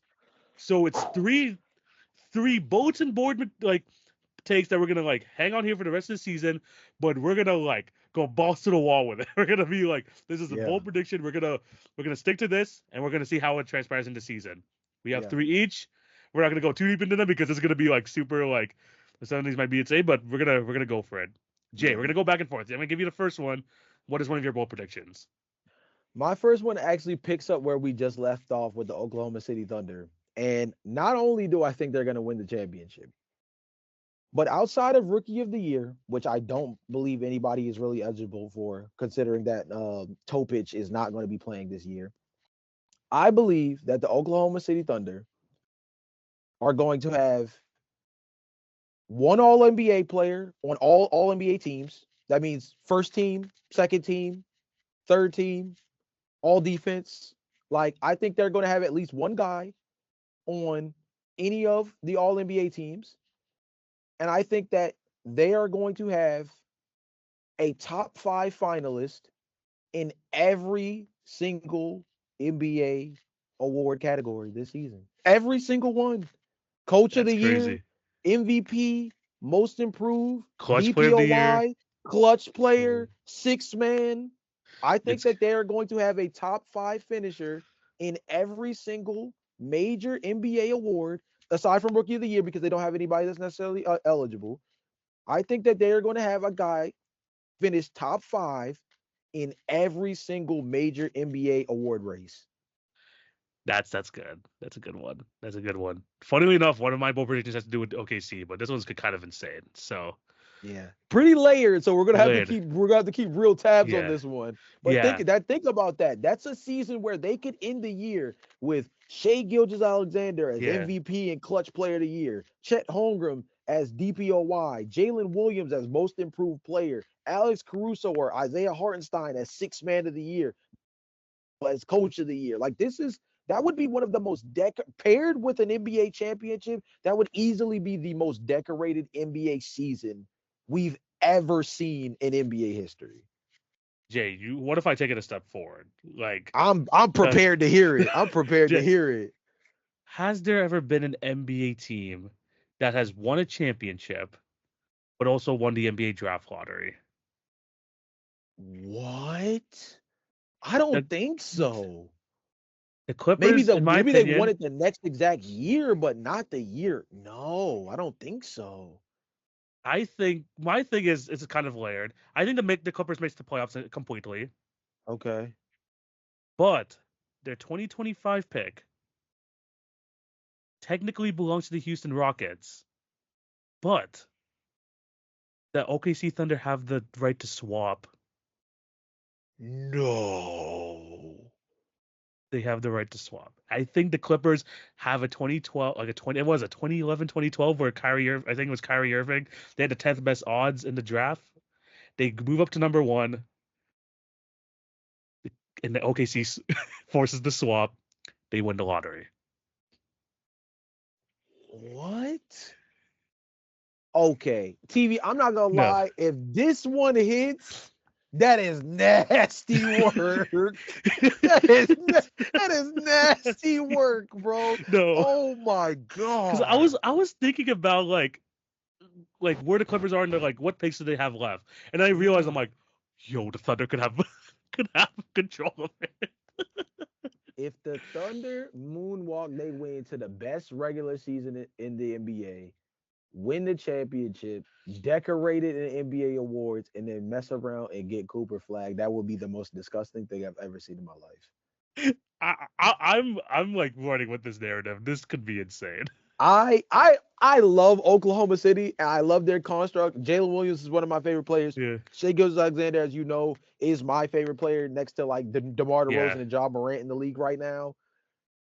I love that team. If they got into being able to get Cooper Flag or Ace Bailey on top of this team, that just ain't fair, bro. That just ain't fair. That's just not right. This I'm running with this narrative. I think the Clippers miss the playoffs. I think the West is too good. I think the Clippers like end up missing it and fall into the lottery.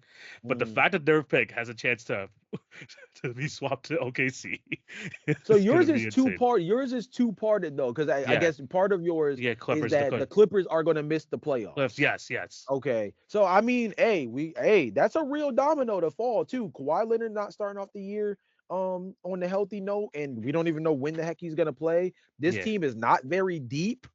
yes, It's gonna be exactly. James Harden ball all over again, which might play in their favor. James Harden ball with Houston got them to 45, 50 plus wins a couple of different Yeah. seasons. So we'll Unfortunately, it's see. 2024. Unfortunately, it's 2024, not Right. 2018 anymore.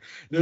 Which is the tough part. But I think like those type of dominoes are gonna fall, and I think okay, so you might win the lottery. Yeah. Yeah. So that's gonna be interesting. Wow. But Jay, what's your second one? That is insane. I don't even know how to follow up with that one, dude. Holy cow. Yeah. Okay.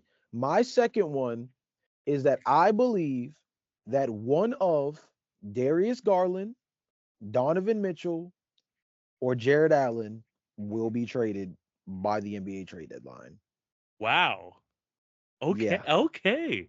Yeah. This No. is a team that I think is going to, I think the coach change is going to be what brings morale back to the squad after especially how tough a tumble they took to the end of their postseason last year. But I think in order for them to really actualize this team, they're going to have to make a choice on either the double small backcourt or the Yes. the double big court, double big front court. Like they're Yeah. going to have to make a call on this. Now, Evan Mobley is untouchable, just from my understanding. He recently got the rookie Yes. contract Yes. extension Yes. that already makes him untouchable. But I think them giving him the extension also kind of insinuates that like they don't plan on moving from Mob. So Yeah. he's out of the question. Darius Garland was already kind of having conversations, at least in the beginning portions of the offseason, where there were rumors that if Donovan Mitchell returned on an extension, that he would want, you know, to at least kind of explore the market of being traded. This goes back to my conversation about San Antonio earlier. I think they are a team that I think is going to, if they start out and they're just barely above 500 around the trade deadline, I think they're a team that's going to want to look around and add wing depth somewhere. And they're going to have to look at a Jared Allen or a Darius Garland mainly. I think those are the two guys that I think are going to get the main look on the trade market. Maybe both, even depending on what they actually want to do with this roster. But those two guys, I think, are going to get a real look on the trade block, and they both are good enough to really command a real player at the wing position to Yes. return. Yeah. Kyle Kuzma, a Jeremy Grant. I I like that. mean, Yeah. depends on how you feel about for San Antonio, Devin Vassell. It depends on how they feel about Devin Vassell as well. Talk about San Antonio. Like there's a couple of different like wing guys I can think of that would be interesting in exchange for a Jared Allen, in exchange for Darius Garland. Obviously, we brought up New Orleans just last episode. They've got wings galore over Yes. there. You know, Brandon Ingram, Trey Murphy, Herb Jones to a lesser Yeah. degree, who's also played like the two, but has also played the Playing the five for the 5, yes. right. So like there's a universe where those two guys are very coveted on the trade block. And I think that Cleveland is going to have to make a choice. I really do think they're going to end up having to make a decision on one of those three guys. If I had to rank the order of who I think is most likely to get traded out of those three, I actually think that it starts with Jared Allen, then it's Darius Garland, and then it's Donovan Mitchell. Interesting. Interesting. I do like the idea just because like I feel like we're in the third year of this experiment. If things like start to go off to a rocky start, I feel like they're going to be more inclined to make like a quick move in order to try and like salvage their season if it Yeah. doesn't end up working out. So I do like that. My second one though, I've been watching the Warriors a lot this preseason. Okay. They have this like they've been taking 3-point shooting to the next level. By the way, it's absolutely insane what I've been seeing with this team. I think this team wins 50 games. Oh wow. They Okay. like the thing is like we already know that they revolutionized shooting, right? Of But course. this year, like they've like I mean like throughout their tenure, they've like had like 40% of their points come off of threes. You know they're trying to have like 50+% like of their entire shot chart be all threes. I'm watching this game and literally like the amount of above the break threes, the amount of just movement out on the perimeter. Like I've seen like a 3-point floater from Buddy Hield. Like I'm like, yo, this team is actually kind of nuts. This team is kind of insane with the way they're trying to do it, but I think it's gonna work. Mm, I think it's gonna work. I don't know how well it's gonna like the longevity of it going into the playoffs is, yeah. but I think this team might just F around and win 50 games with a I healthy mean, Steph Curry. Like Buddy, I feel like Buddy Hield is like a much bigger deal than people like make it out to be because I he agree. moves. Buddy Hield moves around the perimeter, and he doesn't need Yeah. much space to get shots off. If Kaminga buys in, I feel like Moses Moody's attempting a lot more threes. Like this team might just like implement this like threes only system, and it actually might work out because they might just overwhelm teams. I mean, they're also just deeper than I think people are giving them Yeah, credit. Like yeah, the Kyle Anderson, DeAnthony Melton part of their roster is also kind it's of going great. under the radar. It's a great two signings there. Yeah, so I mean, when you look at their starting lineup, Steph Curry, Brandon Pajimski, Andrew Wiggins, who I think kind of now after the passing of his father, I think it's one of those things where I think he's going to be able to kind of refocus. I think Yeah, a lot of last season was just kind of focused on his father's illness. RP yeah, Tim, as well as a guy who was also a former NBA player, was actually pretty decent as yeah. well. I think that took up a lot of his energy last year, His just like, headspace too. Yeah. yeah, not being able to really focus on the court stuff, which makes all the sense in the world, by the way. Yes, of course. But now that that part has passed, I think his way of kind of recentering himself is going to be kind of trying to return back to some of what we saw on the floor during their championship year a couple of seasons ago, of just kind of re-establishing himself as that player that we were looking at as like, yo, is he like one of the best two-way wings in the league again now, like type of Yes. thing? Right. So, and then I've told you before, and I think Jonathan Kuminga has the upside to be the second best player on this team. And then Draymond Green is still quarterback in the defense, which basically leads Golden State to being at least top half of the league every single year just off the strength of Yes. him alone. But like you said before, then we have the second unit, DeAnthony Melton, hounder perimeterly on the perimeter on defense. Buddy Hield, high volume 3-point shooter. Gary Payton the second, hound you He perimeter yeah. defense. And Kyle and, and Anderson, and the thing is, all these guys are attempting like a lot more threes. Like I see these guys yeah. like they're like setting themselves up to like try just to outscore you like from the perimeter. Yeah, and then I mean you have between Trace Jackson Davis and Kevon Looney as guys that can kind of rotate at backup center behind Draymond Green, Yeah. or in situations obviously play next to Draymond Green as well. Yes. I mean, there's a lot to like about their depth. I think it's because the names don't flash at us the way we've kind of been used to with Golden State over the years. Yeah. It's not kind of popping off. But I think if you just think about it, if you just look at it from a talent perspective and how they fit within the Golden State Warriors system, I actually think this high 3-point shooting volume that they've showed in the preseason, I should say higher, right? Because they typically have Higher. already Yeah. had a pretty high shot chart for that. I think it reflects something that they've wanted over the last season or two, but just have not really had the personnel to enact. Yeah. And I think now between versatility and, like you said, a shot chart of anywhere between 50 to 55% on threes, in terms of like the volume of Yeah. threes, I think that they could be scary. Now, 50 wins, I think the crazy part about the West, and this isn't a bold prediction, but I think there's Yeah. a crazy part in the West where the top 6 teams in the West all win 50 games, like 50 plus games. Like I think it's There going to might be a be, 7 or 7. You dude, might I even get think it's going to 7. be hard to even make the postseason if Yeah. you don't win at least 48 games. And That's 48 how I see games, it. 48 games. Let me see something real quick. I mean, like if you look at even last year 46 wins was what got you into the play-in. Yeah, I was just about to check. If I'm not mistaken, let me, because I'm going to go specifically to the West because they're the ones that get me.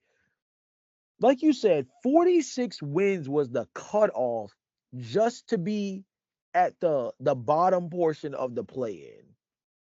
I think this is a year where if you don't win 48 to 49 games, we can't have a conversation about you being we can't, even if you're in the play-in, we definitely can't have a conversation about you making a run. Like, Yeah. I think you gotta win at least 48 games to even be considered as a Yeah. real contender of any kind this Yeah. year in the Western Conference. So Golden State winning 50 games, I think is almost like predicting they're gonna make the playoffs. But I think which is Yeah. hilarious, right? It's But I think at the hilarious. same time, I think that also indicates that 50 games, depending on how the tiebreakers shake down, might also be like a top 4 seed just because Exactly. it'll be that close. 100%. But yeah, no, I just look at this team. It's like I feel like they just found like another gear. At least like I don't know. Again, the longevity of it going into a playoff run might be different, but at least for regular season, I feel like they could found they've unlocked something here. Jay, your final bold prediction. What do you have? So my final bold prediction, I'm not so sure if this is like insane or not because like, this is where things got a little tricky because I thought the Oklahoma City Thunder one was like just so off Yeah. the off the wall. Oh no, my Oklahoma City one was like crap. I thought that was Yeah, no, you yeah, beat mine by a yeah, long shot because I didn't even know about the yeah, whole pick swap yeah. aspect. The last thing that I'm gonna kind of go with here, and again, I don't know how bold this is because it seems almost like inevitable, but I'm gonna put some sauce on it, actually. I think the Denver Nuggets are going to trade Michael Porter Jr. But I'm gonna put some Oh, sauce on it because I feel like that's not bold enough for this kind of thing. So here's what they're gonna do. They're gonna trade Michael Porter Jr. and they're gonna make the salary work because of the fact that they're at this point now with former Denver Nugget Jeremy yeah. Grant that they are Oh, going to get the guy back along with somebody else at the guard position, which obviously we know Portland has more than their fair share of. oh, for sure. Even if it's somebody as simple as like Delano Banton, who I think is on that team now and has Yeah, played relatively well for them when he's been on the floor. yeah, And I think they're gonna aim for a guy like a Jeremy Grant, who, if I'm not mistaken, I'm gonna actually check this while we're having this conversation on pod. But if I'm not mistaken, Jeremy Grant is getting to that point in his contract where it is low key getting kind of respectable. I mean, he It's signed getting a he signed one like at the prior to like last season. Yeah, so it is an increasing contract. It's at it is an increasing contract. I will admit it's at 29 million right now, Yeah, and he has a player option 2 seasons from now. So not as insane as I thought it was in terms. Obviously, I didn't think they were going to be saving a bunch of money, but I also yeah, don't think Denver is in the position to try to like yeah, really save money at this point right now. But I think they need a wing who really fits what they are trying to do, and Michael Porter Jr. I think as good of a player as he is, I also think that he hinders the fact that the Jokic era needs more switchability. They need another guy at the wing position who can put the ball on the floor. And I do think that even though they got Russell Westbrook, I do still think they need another guard in the yeah, rotation. So my prediction is that I think the Denver Nuggets make a trade that involves Michael Porter Jr.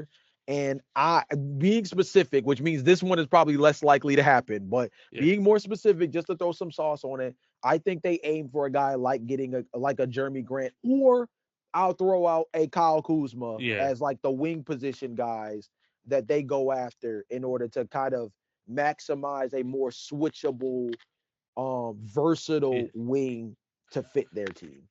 I like that. I like that. I wasn't even really thinking about the Blazers, but I when I like was hearing like kind of like the format of the trade, I could see the vision. I do like that trade for sure. My final bold prediction, probably not as bold as my other two, depending on how you look at it. Mm. But straight up, I think Jamal Murray's gonna be a top 3 MVP candidate this year. I like that, and I actually think that's bolder than you're giving it credit because I I think think it's that it's one thing to come back from everything that he's done. We saw what I believe it was like 9 games of it last yes, year 9 games. before the injury. So we saw a glimpse of like, oh, I'm pissed off. I'm about to set the league ablaze, right? Yeah, We saw the glimpse, but over the course of an 82 game season, coming off the injury and everything he dealt with the season prior, to come out guns blazing like that on a Memphis team that everybody thinks is about to like pop off, yeah, considering just how bad they were last year without him.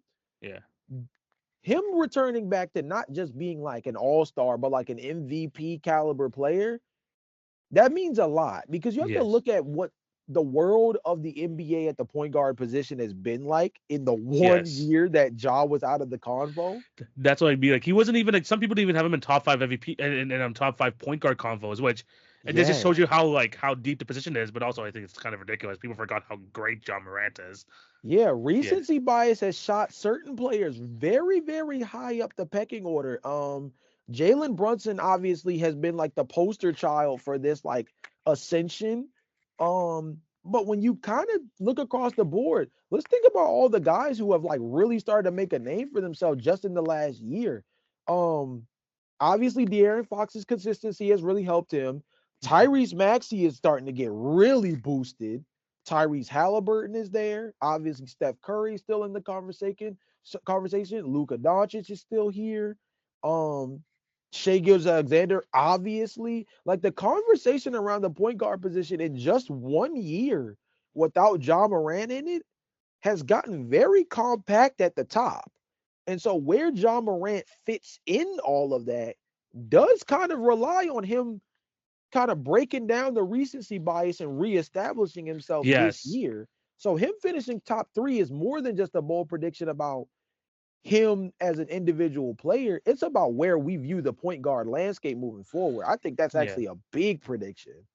For me, like when I look at when I made this prediction, the MVP loves storylines. Let's be Of completely course. honest. Of The MVP course. loves storylines. And when Yeah. you look at where the Grizzlies were, you look at the John Morant injury, you look at Yeah. the fact that like all this stuff happened beforehand. If he can bring this team back to like a 53 plus win team, top 5 seed in the West, I think the perception of John Morant will change. Like man means so much to this Grizzly organization that this Yeah. guy is such a needle mover for this team, and like he'll probably do this on like 29 8 assists per game, 5, 6 rebounds per game, like similar to Shea's stats Yeah. potentially. And then when you have that, plus you have the highlight plays which he delivers every single year. Yeah. It's kind of like Anthony Edwards, but with like more, I guess like more on ball time, more like just like he's like the one who controls like everything on the offensive end, that sort of thing.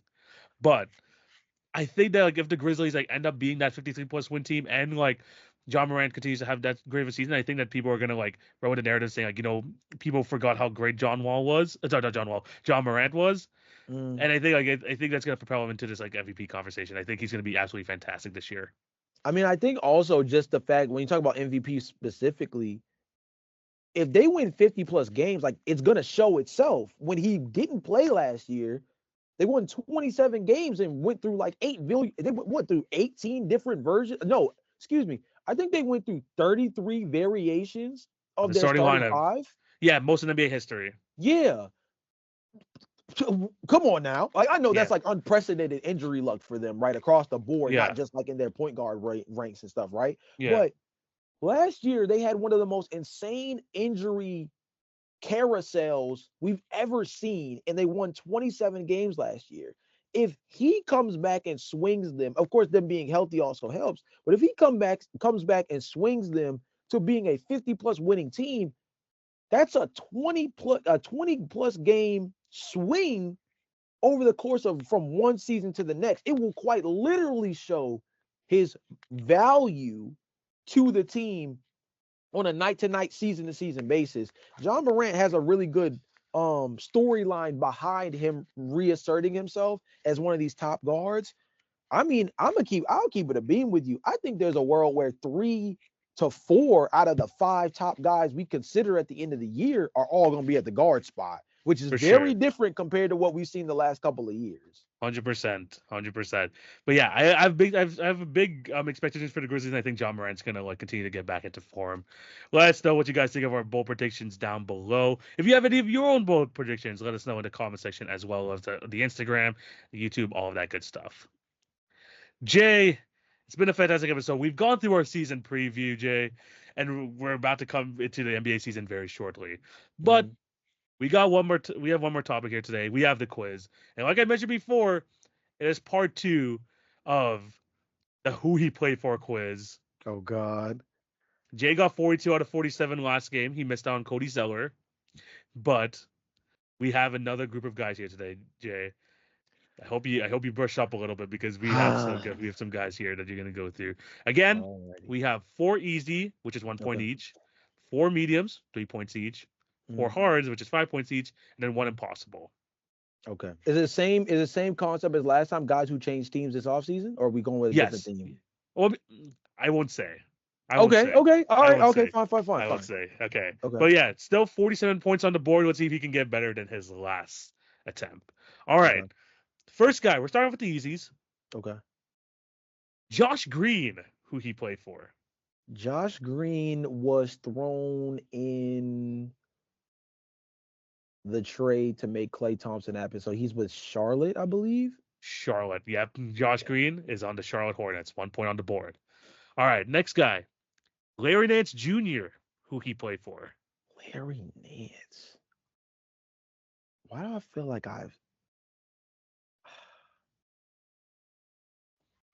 why do I feel like I've seen him recently? TV, you know me, man. If we get, you know me. If I seen him on Instagram, it helps. You know what I It mean? does. Yeah. Actually, you know what? I do know he was thrown in the trade for DeJounte Murray. He's with Atlanta now. Yes, he is an Atlanta Yeah, Hawk.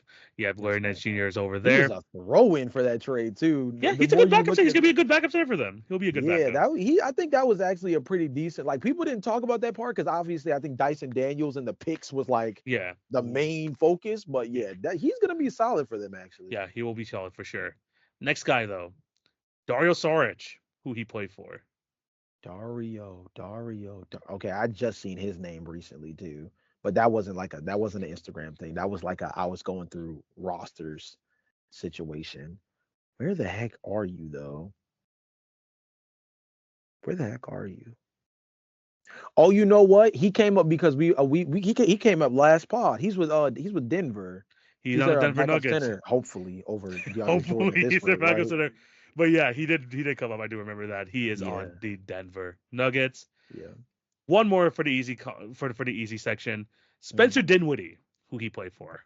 Oh, he's back with Dallas. He is Yeah. back with Yeah, Dallas. that one I remember because I think I listened to a Yeah. podcast the other day that was talking about him being like a sneaky guy Yeah. on their rotation. Yeah, for sure. Yep, there you go. The easy part is done. Jay is currently 4 for 4, but now we're Okay. moving on to the medium section. Ooh. Next up, Okay. Patty Mills, who he played for. Oh my God, that might be harder than we giving it credit, because that boy Patty changed jerseys like he changed draws. God dang. um, who does Patty play for, dog? He played for Red, but he don't. He played for Red, but I don't know which one it is. He plays for a Red team though, because I definitely remember that. The real question is, which Red team does Buddy play for? 'Cause I'm not really sure. Um,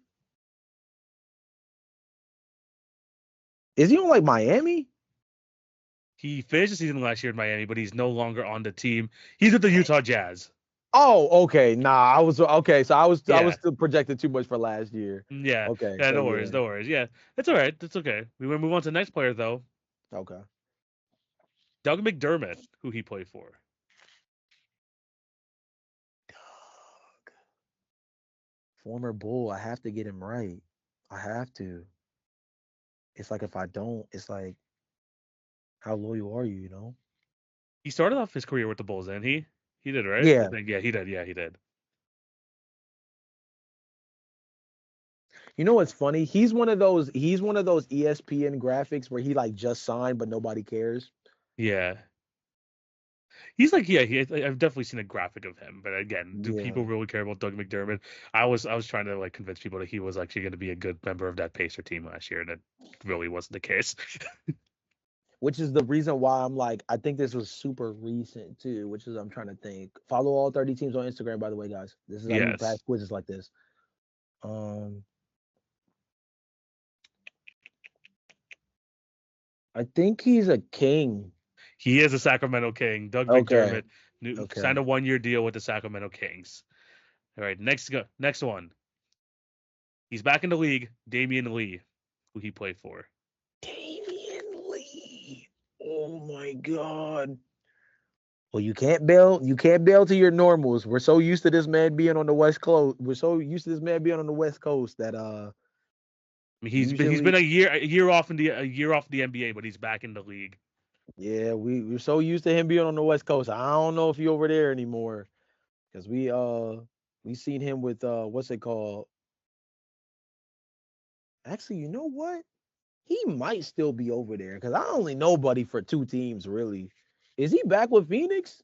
He is back with Phoenix. That's why I put him in the medium. Yeah, Yeah, I was he's about to back with say, Phoenix. I ain't gonna lie, bro. If he not on Phoenix and he not on Golden State, I don't know where Buddy at. Yeah, I no, ain't gonna lie. no. The reason why I put him in medium because he was back on Phoenix. He is back on the team. uh, Hitting them corner threes like he usually does. But yeah, Damian yeah. Lee is back in the league. Final guy for the medium section, Kevin Knox, who he played for. Okay. Ooh, this is tough because I feel like I just seen bro, but at the same time though, the last time I saw him and the jersey I think he's in are not the same. Mr. Fortnite himself. Because the last jersey I saw him in was a Pistons jersey. But see, that's the Patty Mills quiz Yeah, part coming in. That's the last thing I saw him in. yeah.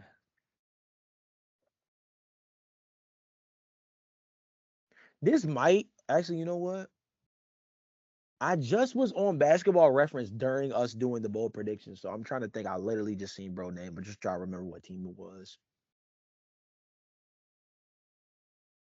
What were the teams we talked about through the bold predictions? Did OKC, Golden State, Memphis. Did okay.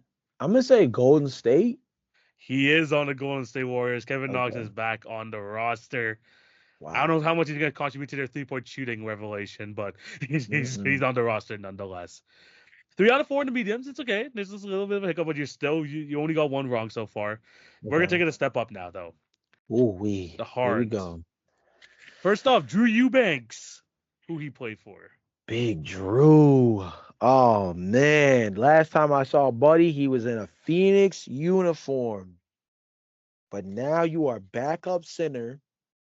And it's funny because he's not harder than you think because for some godforsaken reason, he was on Instagram and I, being an idiot, thought that man was Walker Kessler. That man's a Utah Jazz.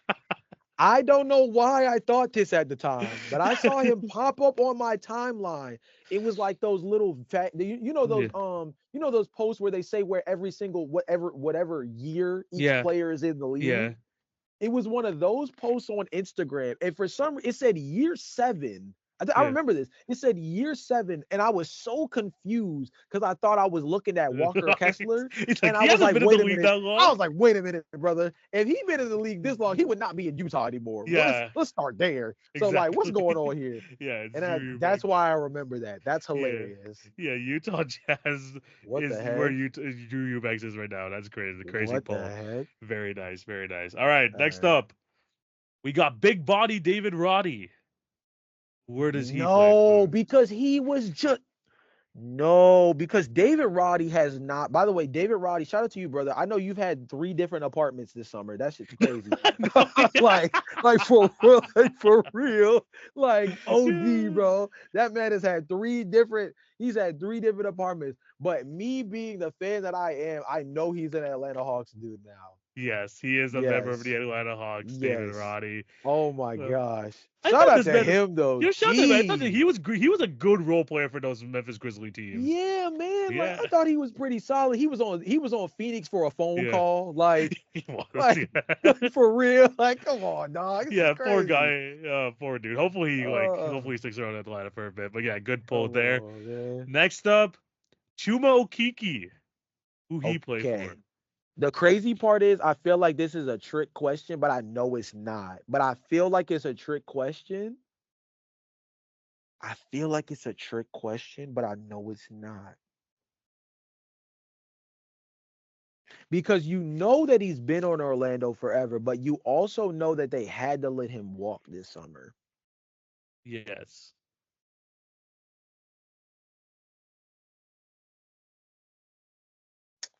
Where the hell are you and why do I feel like I've just seen you? It has to be a team that needs a center and doesn't care how injured the center is. Oh, that's New York. Wow, that's He's like in. That's a petty assimilation, but like that's exactly what that is. That is exactly Yeah, what that is. They need a Chumo center, and Kiki. they don't care how hurt he gets. They just need the Yeah, depth. Yep, yeah, he's a Nick. yeah. No, Chumo Kiki has like I feel like has been like injured like for like half his career at this I point. loved bro out of Auburn. That Yeah, injury just like that yeah, injury change, dude. There's people in this league. This is like a little mini rant, by the yeah, way. But like, there's people in this league that like I was rooting for, where like injuries, and I'm talking about obscure dudes. Okay, yeah, Jonathan Isaac obviously is the poster child yeah, of like me and my fandom of yeah. guys who just love to like get injured all the time. Outside of the poster child is Derrick Dick Rose, Rose, but yeah. shout out to his career. But it's Jonathan Isaac, Chuma Okeke, Harry EJ, yeah. Giles, EJ Liddell, EJ Liddell. Liddell, Like these, yeah. like I don't know what it is, bro.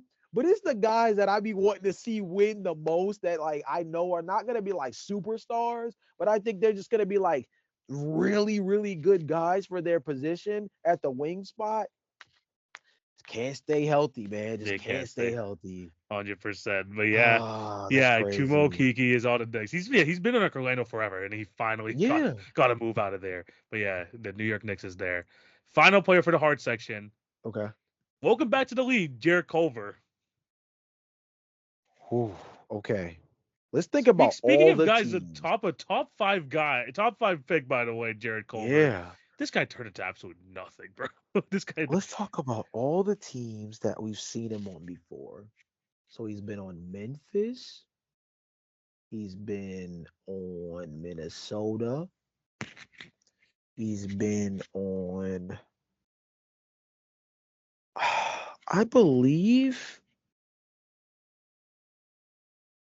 I believe he's been in Atlanta before, but I don't think he's on any of those teams. Where are you? again, one of those players who took a year off the NBA. It feels like, but he's back in. Where are you and why? This is not one of those that I feel like I've seen him before, Yeah. but I feel like it's like a place he might. Well, I want to say he actually gets playing time, but then maybe not.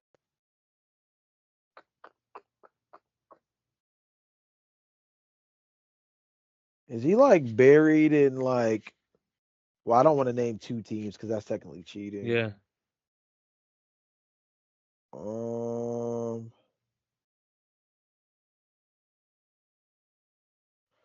for the sake of the guess, I'm gonna guess. I'm gonna guess my first one. I'm gonna tell you who my second one is. Is he on the Heat? He's not on the Heat. No, he's not. Who's the Okay, other can team I? that you're the? Is he in Orlando? He's in Orlando. Damn it! He's in Oh, that Orlando. hurts. Oh, that's a That tough one. That's hurts. a tough one. But yeah, he is a member of the Yeah. I Orlando was just Magic. thinking of teams that like definitely need just like depth and like Orlando, they tried the Joe Ingles thing, Yeah, but like it was like not exactly. really, you know what I mean? They seem like a team that like when you look at their roster, they just love wings so freaking much Yeah, that like they would take a chance on him. they So would take like a that was chance. my backup. That's Miami was the team because it's like personally, I think if you take a year off of basketball and you come back to the league, you need to go to somewhere my bad. to Miami. Yeah, I feel yeah. you. I They feel were my you. first guess because I'm like, who can revive a career like that? Yeah, And I'm like, Josh Miami. Richardson did that. Yeah, Josh. Richardson. So Yeah, that makes sense. So I'm like, I was just like, thinking of guys like who do you go to when you need a career boost? And usually like Miami at least like is the team that'll like get you back in like NBA level shape, and yeah, that'll that can exactly. get you on a team just by itself. So 100%. okay. But yeah, no, no, no, no, no, no, Orlando. close call. If you're in the right state, Florida, Yeah, you're in the Florida state. But yeah, yeah. nice. But yeah, he is a member of the Orlando Magic. It's all good. But now we got to Okay. go to the impossible. There was two guys I was thinking of this, but there's a guy I ended up settling with. Okay. I feel like this guy was beloved everywhere he's been, but he just never gets the opportunity. Cole Swider or Cole Switter. Played at Syracuse in college, Yeah. right? Yeah, this man, Okay. I feel like every time like he plays on the basketball court, there's like some sort of like social media hype around him, and it turns out to like turn to absolutely nothing. But yeah, Cole Switter, who he played for. Now, funny enough, this comes off of what I was just talking about because he played on Miami last year. Yeah. Because this was a guy who kind of Cole Schwider, brother. If I get this right, mic drop in this podcast. Oh my God, brother, where are you at? I know the last team he played on was Miami. I know that for a fact. I know that for a fact. Brother, I know where you are. I can picture it in my brain. Yeah. It's just the question is it right though? Yeah. This team is going to, oh my God. He's in the East still. I know that. Yeah. He's in the East. He might even mess around, be in the same exact. I don't know divisions like that, so I don't want to say he's in the same division as Miami because I don't know. You know, the weird reason why this is like really bugging me out is because I feel like he's in a division that plays the Bulls. Oh, and Okay. I only say that because of like preseason's kind of weird, so you don't really want to use that as like a good measuring stick. But like, I feel like he's in a division that like plays the Bulls because I Yeah. feel like for some reason I've seen Cole Swider. I don't know if it's on Mhm. Instagram or if it's something else, but I think it Yes. was me looking into Bulls stuff, and for some reason I think he somehow showed up. But I still don't know what that means because the Bulls have played like 5, 6 preseason games. So like, what does that mean? Yeah. Okay, so we have 15 teams that don't matter because he's not in the West. I know he's not in the West. He's not in Miami anymore. He's not in Orlando. He's not a Bull. That's always my gut elimination. Yeah. He's not a This Bull. man's a shooter. I don't know. I just remember looking at his highlights. I was like, Yeah, yeah, this that's guy's the a part where I'm shooter. like, this man, he had the green light of all time in Syracuse too. Yeah. Um, he's not Atlanta. He's not Boston. He's not Brooklyn. He's not Charlotte.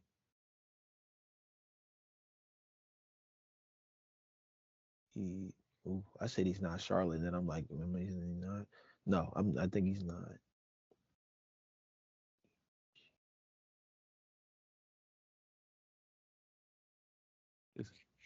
I'm going down the Yeah. alphabet and trying to associate the East teams. Yeah. And I'm like, I'm gonna stop here because I'm just not sure. So I'm gonna just guess it. Yeah. Is he in Indiana? He is on the Indiana Pacers. Cold Bro, Squad. get over here, bro. Come on, man. Stop it. Stop it. And I think Cole. Indiana's in our division, right? Yeah, he is. Yeah, it is a Oh, new come division. on, bro. Come on, bro. Come on, bro. Come on, bro. Yeah. Come on, bro. Come on, bro. Come on, bro. Yo. And now I gotta look it up just to make sure I wasn't tripping. Cause come on, bro. I swear to you, I thought I just seen bro somewhere. Swider Bulls. Let me do this. Did the Pacers face the Bulls this like preseason? 4 days ago, 10 points, 3 rebounds. I Okay. knew I was that was against Memphis, but he Yeah. popped up. He popped up when I was looking into something related to the Bulls, and he came up for some reason. Oh my Yeah. God. That's crazy. That's crazy. Great pull. I was gonna choose between him, and I don't know how much easier this is gonna get because I think I used him last year in Impossible. Harry Giles. I don't know, Harry Giles. I was gonna use him I don't as know the where Harry Impossible. Giles is now, though. That's the Yeah. thing. I don't know Yeah. where he is now. I Yeah. think you Because did use him for Impossible last year last year. too, though. I Yeah. know, I yeah. remember the two I remember the most is I remember Harry Giles and I remember Jack White. Those are the Jack two. Lloyd. Yeah. Yeah. And I remember there was like a V Claychi before he Yeah, became oh my the God. V The Claychi. clay cheat. Yo. Yo. Yo. Dude, the Vid Krejci pull from last year was Nah, that crazy. was OD. That was OD. I can't. No, Yeah. I love these who he played for us because some of these dudes, bro, I'll be like having to really get deep in the well. The Yeah, ABCs for of the sure. NBA. Don't forget, bro. The ABCs of the NBA. Just go down and Yeah. name your team until you don't feel confident anymore that he's not on that team. That's when you start plucking them teams off. Yeah, but no, it's still good run for the quiz. You went 38 for 46 in terms of score. You only Mm, missed two guys. 40, you had 41 in the last one, so it was still like very respectable scores solid, from these two solid, quizzes. Very very good. Let us solid. know down below what other quizzes you want to see. This is the ones I like doing this before the season because everyone's on a new team and you want to make sure Yeah. that you know what these guys are. But yeah, if you guys like will have any more quizzes, any more draft ideas, let us know down in the comment section below. Jay, season preview is done.